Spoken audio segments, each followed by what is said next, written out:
मैत्रिणींनो, लाडकी बहीण योजनेअंतर्गत 5 लाख महिला अपात्र झालेल्या आहेत. भरपूर महिलांचे हप्ते बंद झालेले आहेत. तर कोणत्या महिलांचे हप्ते बंद झालेले आहेत ते आपण पाहूया थोडक्यामध्ये. तर चॅनलला सबस्क्राईब करा, लाईक करा.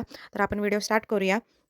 तर आदिती तटकरे यांनी सांगितलेले आहे, की मुख्यमंत्री लाडकी बहीण योजनेअंतर्गत दिनांक 28 जून 2024 व दिनांक 3 जुलै 2024 रोजी निर्गमित करण्यात आलेल्या शासन निर्णयानुसार अपात्र ठरणाऱ्या महिलांना मुख्यमंत्री माझी लाडकी बहीण योजनेअंतर्गत वगळण्यात येत आहे. अपात्र ठरवण्यात आलेल्या लाभार्थ्यांचे विवरण खालीलप्रमाणे आहे. संजय गांधी निर्धार योजनेचे लाभार्थी असलेल्या महिला या 2,30,000 वय वय वर्ष 65 पेक्षा जास्त असलेल्या महिला 1,10,000 कुटुंबातील सदस्याच्या नावे 4 चाकी गाडी असलेल्या नमो शेतकरी योजनेचे लाभार्थी असलेल्या स्वइच्छेने योजनेतून नाव मागे घेणाऱ्या महिला त्या 1,60,000 आहेत. तर एकूण अपात्र महिला ह्या 50 लाख आहेत. सर्व पात्र महिलांना मुख्यमंत्री माझी लाडकी बहीण योजनेचा लाभ देण्यासाठी महाराष्ट्र शासन कटिबद्ध आहेत. परंतु मुख्यमंत्र्यांनी ही सुद्धा घोषणा केलेली आहे, की ज्यांना हा लाभ पहिला मिळालेला आहे आणि ज्या त्या महिला आता अपात्र झालेल्या आहेत, त्या महिलांचे पैसे काही माघारी घेतले जाणार नाही, असे स्वतः मुख्यमंत्र्यांनी सांगितलेले आहे.